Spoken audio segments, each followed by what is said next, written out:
السلام عليكم ورحمة الله وبركاته. اخباركم ايه؟ اتمنى يا رب تكونوا بخير وفي افضل حال. وصفتنا النهاردة الكفتة هعملها معاكم النهاردة بدون اي اضافات.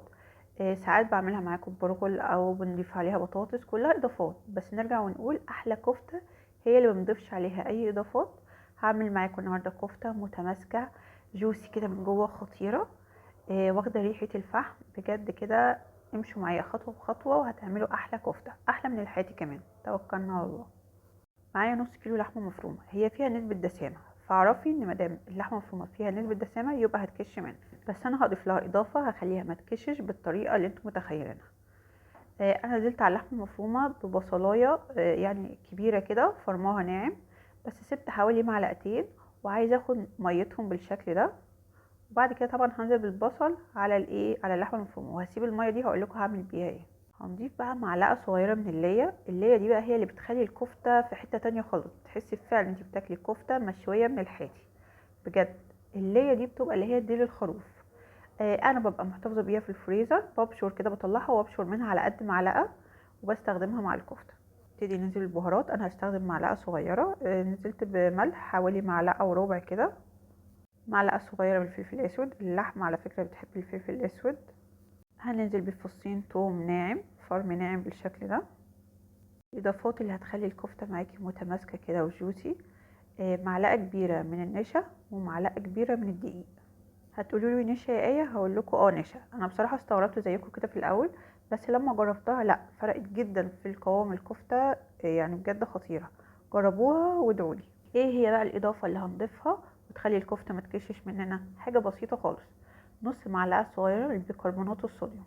ممكن استبدالها بمعلقه صغيره بالبيكنج باودر، بس نصيحه كده من اختكم ايه، يعني بيكربونات الصوديوم خلوها عندكم في المطبخ، هتنفعكم جدا سواء في الاكل او في التنظيف. بجد حلوه قوي، بستخدمها لما باجي انضف البوتاجاز او اي حاجه.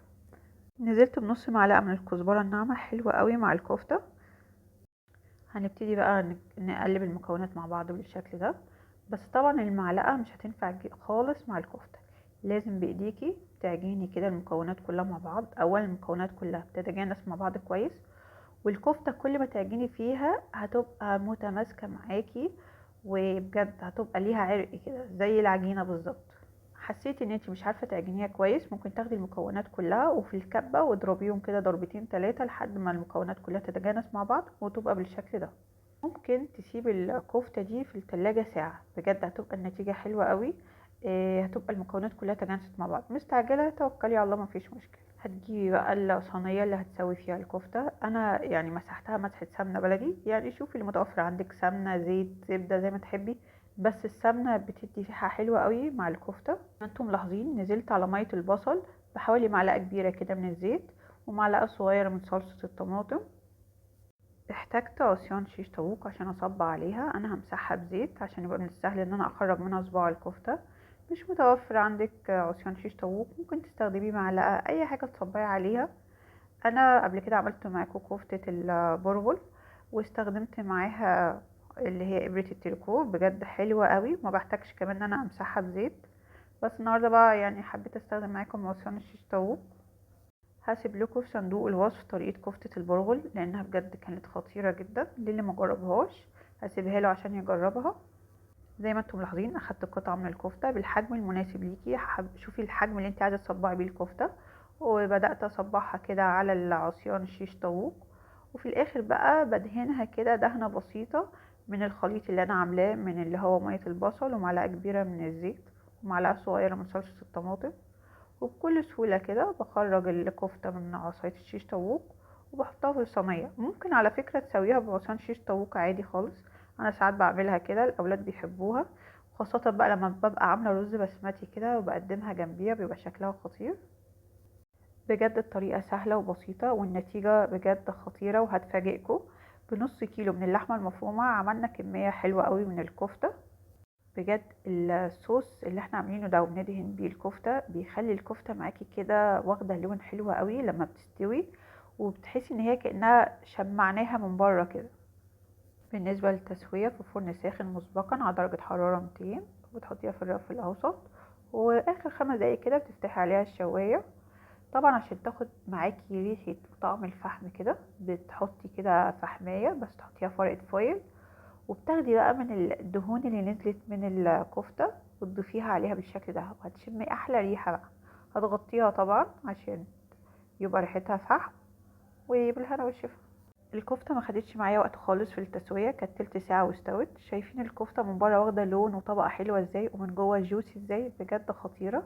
اتمنى تجربوها. هعمل معاكم سلطات انا بحب اكلها جنب الكفتة، اولهم البابا غنوج. دي بتنجانية كنت شوياها فوق عين البوتاجاز. انت ممكن تعمليها في الفرن، بس انا بصراحة بحب اشويها فوق عين البوتاجاز. هي بتبهدل اي نعم، بس يعني مش مشكلة. هنزل عليها بمعلقتين 3 من الطحينة. الطحينة دي خام، بس مخففاها بحوالي معلقتين كبار من المية السخنة. الطحينة دي بيتي، كنت عاملاها معاكم قبل كده. هسيب لكم طريقتها في صندوق الوصف.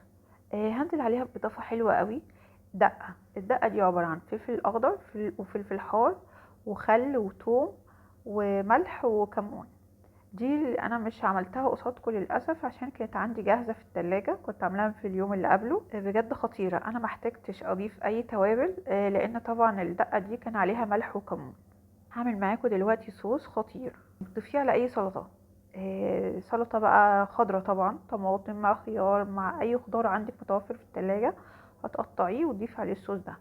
نص كوبايه من الميه نزلت عليهم بليمونه كامله، وحوالي معلقه كبيره من زيت الزيتون. مش متوفر زيت الزيتون مش مشكله، بس بجد بيفرق، بيدي تست حلوه قوي مع السلطه.